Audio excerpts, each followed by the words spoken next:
Considered by many to be one of his generation's greatest actors, he's always willing to take risks and has created some very memorable characters. From The Usual Suspects to American Beauty to playing Bobby Darin in Beyond the Sea, he creates these roles with depth and believability. Hello, I'm Ernie Manous. Coming up on Interviews, our conversation with Tony and two-time Oscar-winning actor Kevin Spacey.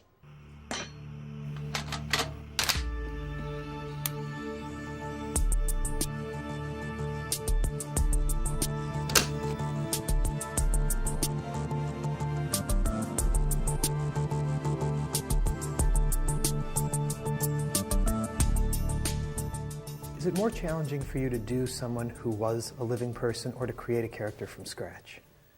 Well, you feel a responsibility. I mean, I've had the experience a couple of times. I did a PBS television movie about Clarence Darrow, and I played a real character in Midnight in the Garden of Good and Evil. So you do feel a responsibility that you want to try to be as accurate as you can with a person's essence.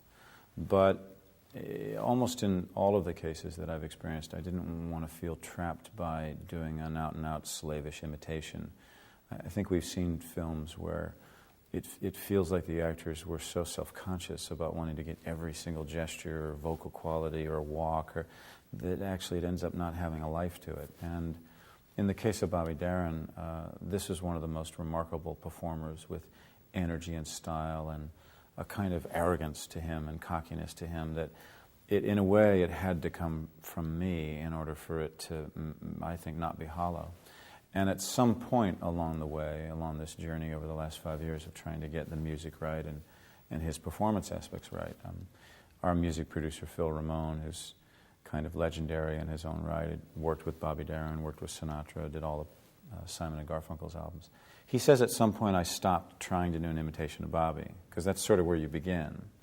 He says at some point I started using my own instincts as a performer, and when I did that, the register in my voice lowered, it got deeper, and I started to just trust myself. But by that point I'd watched so much of Bobby, listened to so much, that he was in me in a way, or there's a version of Bobby Darin that I do, because I do feel that I have to make this kind of misquote of Senator Benson. I knew Bobby Darin, you're no Bobby Darin. For people who haven't seen him, he really was one of the last great all-around entertainers that I think we've ever had. And only because he died so young at the age of 37, I think his legacy is dissipated as it is today. So, quite frankly, our hope in doing this movie, and my hope in doing this performance, is that we can turn the spotlight back onto him. What was it about him, though, that caught your attention? It all started with my mother. My mother was a big Bobby Darin fan. I'm sure like a lot of mothers out there who were my mother's age or younger.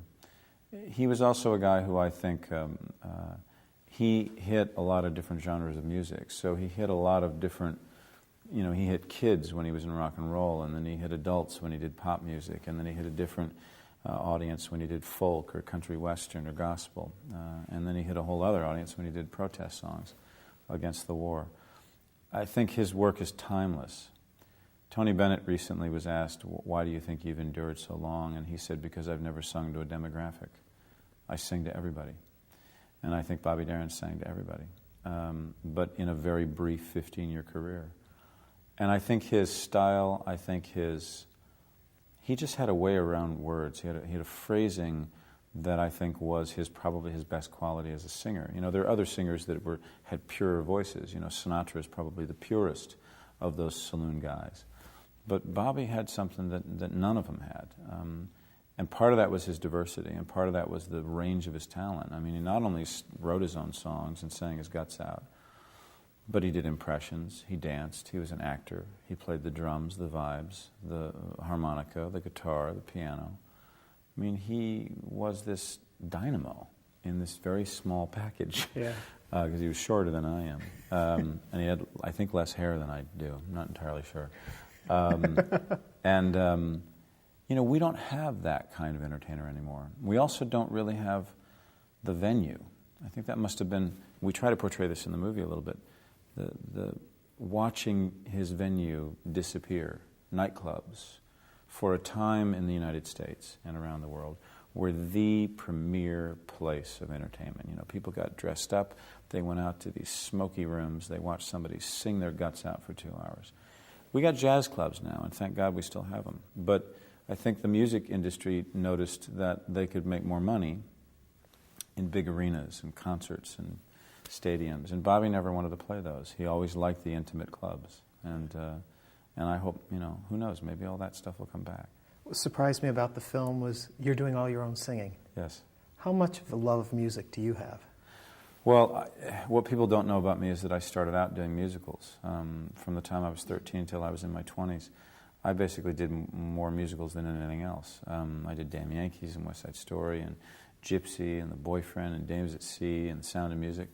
So I have always been a song and dance man in my heart. I've just never had a chance professionally to display that. And to me it was, I think the most important aspect of this film was the music. If we didn't get the music right, then it didn't really matter what else we got right. And so we started working on the music back in 1999 and just consistently have been testing myself, stretching my talent, pushing my voice to get within Bobby's range and also get within the way he attacked a song. And we were very blessed because Darren's family, both Sandra Dee, Dodd Darren, their son, and Steve Blauner, who's the character that John Goodman plays in the movie, who was Bobby's manager. They got behind this movie to such a degree that they actually went into Bobby's archives and they located all of his original arrangements and charts, and they sent them to me, and that's what we laid down at Abbey Road a year ago. So note for note, except for the sections we expanded for the big dance sequences that we do, our big MGM homage, it's note for note what Bobby did. Wow. Is there a fear in you putting yourself out there like that? That what if the audience doesn't accept me? Or are you past that? I mean, I've already lived through, in the last 5 years, I think something that Bobby lived through that I didn't quite understand as much as I do now, which is the dilemma between professional expectations and personal freedom. You know, Bobby did a lot of things in his career that were probably detrimental to his outward career, but he was following his heart. And I think at the end of the day, you have to follow your heart. You know, I've experienced, after American Beauty, I did a whole series of films that critics savagely attacked, and almost in a kind of, how dare you try this? And I find that, you know, strange, only because I think that's what the job of an actor is to test yourself and to go to new places and to try new things. But I would hear these things of, oh, we don't like our Kevin Spacey that way. We like him this way. And, you know, that's certainly the dilemma that a lot of artists face, is that people prefer the early stuff. But who are you going to live for? Yeah. You know, I got to get up in the morning and face the day. And if I can't test myself, if I can't stretch my talent, if I can't walk into new areas, if I only ever do what's convenient or comfortable or I could make a lot of money doing, showing up and doing the same old turn, we got enough of those people. Yeah. And quite frankly, I think after a while, audiences start to lose their excitement. I'd much rather test myself, and if I fail on my terms. There was a story I read, and never knowing how much is accurate or not accurate, about you were on the lot of some film and walked by and saw one actor who had a bunch of Rolls Royces out in front of their trailer. Oh, no, and stuff. that's a true story, actually. That was when I was making a film called Dad with Jack Lemmon. It was the third time that we worked together, and we would eventually do one more film together. Jack never allowed Hollywood glory to go to his head. He was one of the sweetest, kindest, hardest working actors that you'd ever come across. And Jack had a little trailer, like a little star trailer, not a big anything, just a little star trailer, and his door was usually open. He was in there in his underwear doing the crossword puzzle. And across the way was a big, big star with a Winnebago and 9 golf carts and 13 bodyguards and 12 chefs, and you couldn't get near that trailer. And, you know, just looking at those two things and saying, well, which life do I want? I think I'd rather have that one. And that's how I'm leading my life. Do you give up things to have this life? I think you always make choices in life, you know. I mean, I am, I guess, in many ways like Bobby. Performing has been my life. It's all I've ever known. It's all I've ever done. I've been blessed that I've been given opportunities to do all kinds of different things. You know, I'm running a theater now in London, the Old Vic, which is not something I ever imagined I would end up doing. So I'm reinventing myself yet again. The things that you give up, you know, I think everybody gives up things in life. You know, everyone finds a way to live their life and compromise the things that, you know, others might have in abundance, but you may have less of. But at the end of the day, I believe the good so far outweighs the bad that, you know, it's worth whatever those sacrifices are. Talk to me a little bit about the discipline of acting. And why I bring that up is I think to myself, you're making this movie, and you're directing it, and you're producing it, and you've worked many years to bring it to the screen. When that camera rolls and they say, act, how do you get away from all of that, all of the thoughts, the budgets, the overrides, to get into the character to actually present it? Well, you don't do it alone. In this case, it was easier than I ever imagined it would be when I set out, because I didn't intend on directing the movie originally. It fell to me over time. It's because of this remarkable crew. You know, when you're surrounded by people who believe in what you're doing, who believe in what they're doing, and who believe in the concept of this film, which they did, the confidence that you get from them. I mean, every day, I was mostly worried on this movie, would I ever be able to sleep? Because my mind was always going, you know, thinking about what we did, what's coming up. But because this group dedicated themselves to this film, because they believed in it, because I didn't want to fail them every day, because we went through 4.5 months where we lost our financing, we had to refinance the whole film. We went through 5 weeks where the crew wasn't getting paid, and I had to end up paying the crew. We didn't have money when we laid down all the musical tracks, and I had to pay for that in order to make sure it got done. I was so inspired by everyone who came onto this film and picked up my dream and made it theirs, that all of that difficulty and all of those kind of worries just disappeared. It's almost as if the day we started shooting, all of that anxiety that I went through, instead of it coming on top of me and crushing me, it went underneath me and lifted me up, and I had the funnest time I've ever had in my life. What about that in general, when you're working on any project? How do you turn off life to give you room to do the character? A lot of it depends on the environment you're in, and a lot of it depends on whether you trust the person at the helm. Now, I've been lucky. I've worked with some remarkable directors, but I've also worked with some tossers. And, you know, that I keep getting asked, you know, what was it like to direct yourself for the first time? And I say, I won't well, ask, I promise. It might be the first time I've directed myself officially. But the truth is, you learn how to save yourself in situations where you realize that the person at the helm doesn't even know where the deck is. Yeah. That's unfortunate, but it's true that there's a lot of people who, you know, rise to the top in any industry who, quite frankly, aren't qualified. But I've been fortunate that most of my experiences have been with remarkable directors. So a lot of it is the environment. You know, if you have a director and a producing staff who understand, if you create a great environment, if you allow people to do their best work, if you are able to describe to them what you're looking for, then you feel trust, and then you feel free, and then you can let go of all those anxieties and be in the moment, which is what acting is all about. It's about listening more than anything else. And if there's a lot of noise in your head, then it's hard to listen. But I've had most of my experiences in film and theater have been relatively easy in terms of getting to that place you need to be at when that camera rolls and you want that magic to happen. Or as Jack Lemmon used to say, magic time. Are you one of those people who can be living your life and then the moment the camera rolls you jump into character and then you back out, or is it more of a process for you? Sometimes it depends on the role, and sometimes it depends on what you're shooting and when you're shooting it. Sometimes you have to stay in a certain emotional place, perhaps for a couple of days while you do a sequence. But I'm one of those who I like to hang up the character at the end of the day along with the costume. I don't take it home with me. I don't live with it. I mean, this one I've lived with because it involves so much of me and because so much of it was about performance. But most of the time I like to sort of hang up the hat at the end of the day. I'm curious what it's like the first time you step on the Broadway stage. Terrifying. Really? Oh, yeah. I mean, I remember my first opening night. My first Broadway play was Ghosts with Lee Woolman, and I was 20 years old, playing Oswald. It was a big part.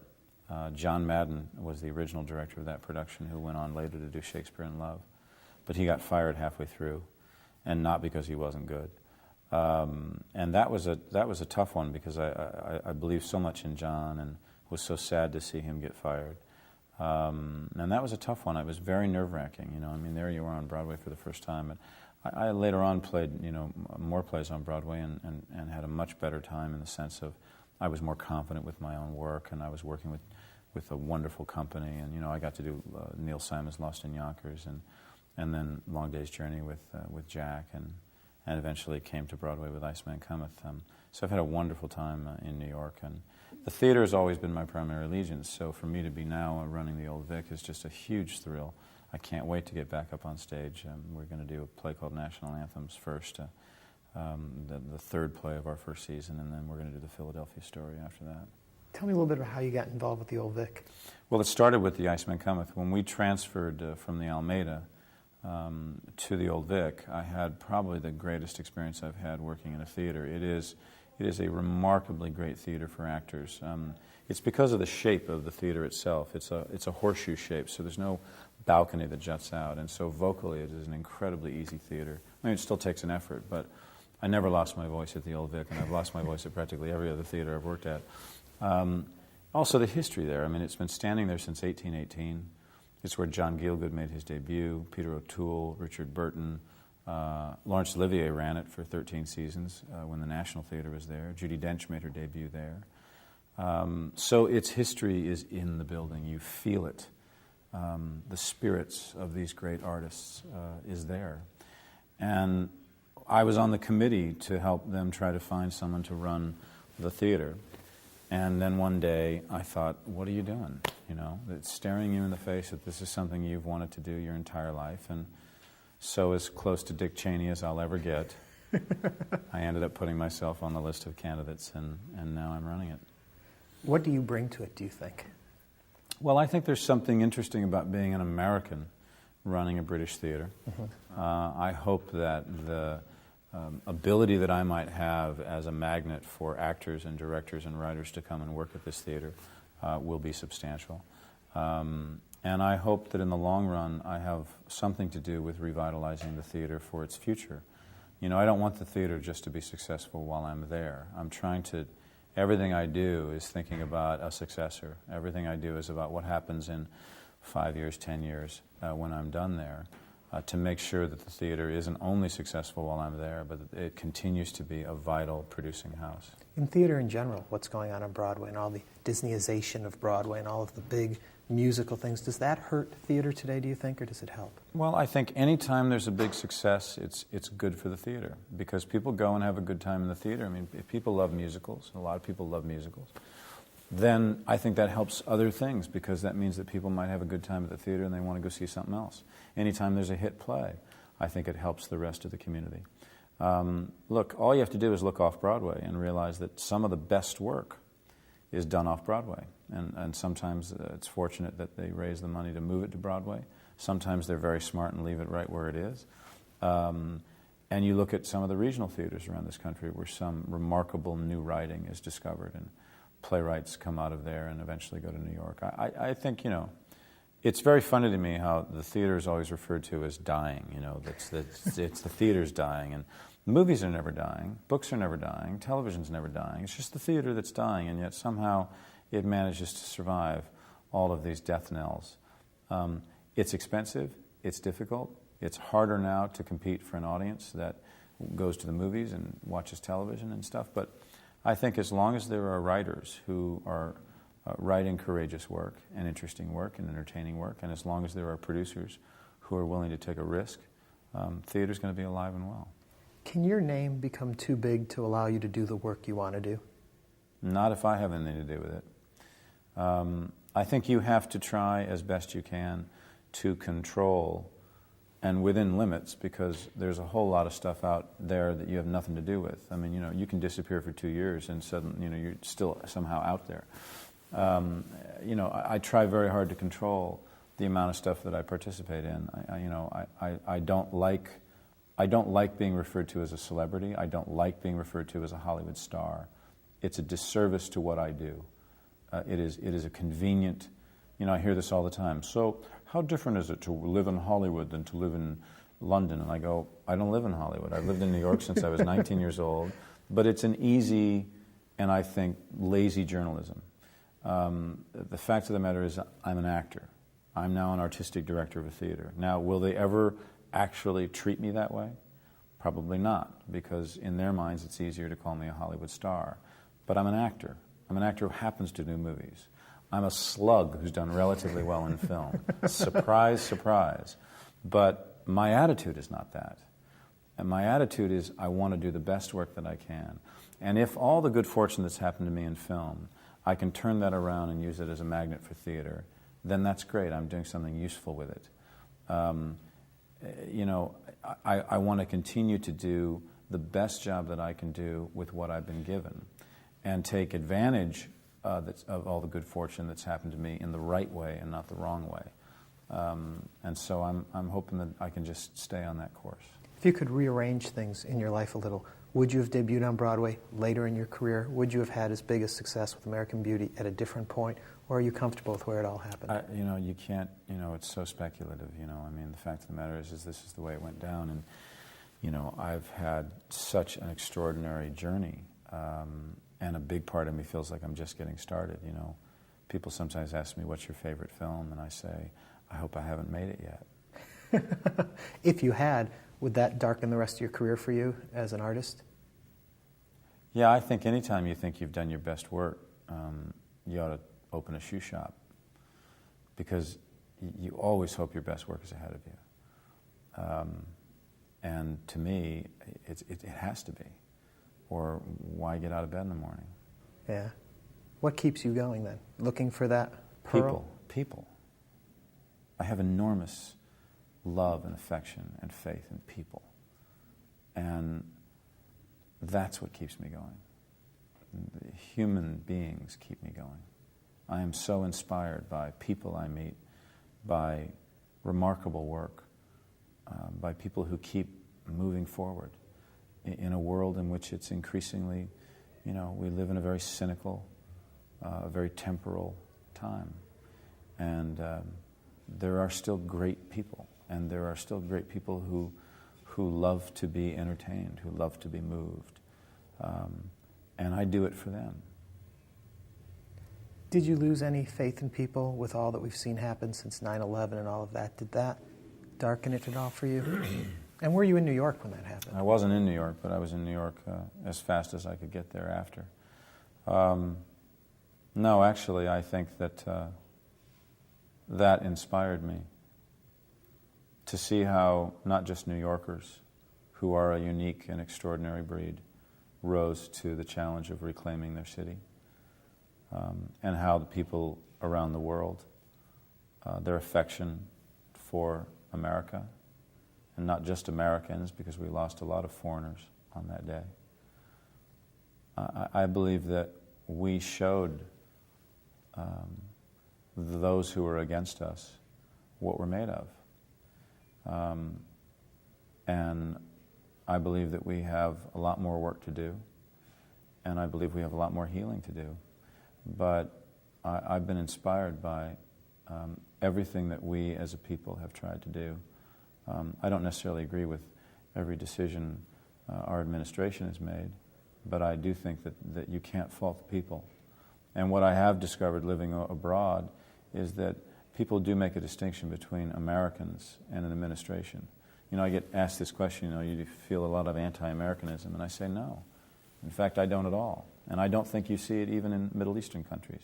I talk to a lot of journalists who go to Middle Eastern countries who say, no, there's a distinction. If people are upset about an administration's policies, they're not upset and hate Americans. I think that's false.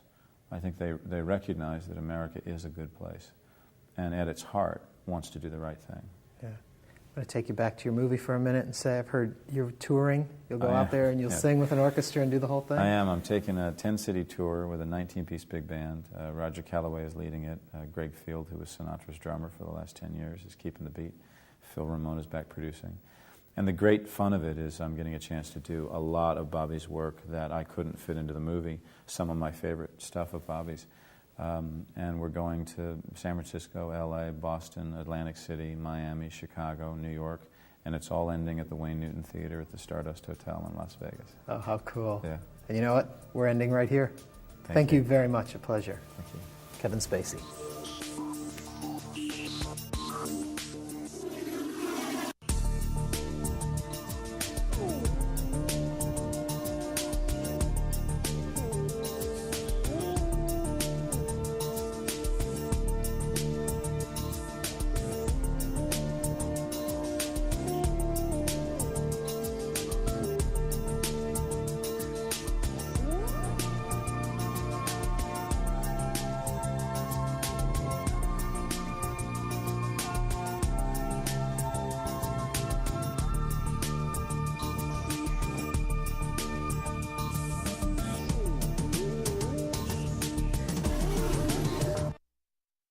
To order a transcript, call 866-652-3378 or send $6.95 to the address on your screen.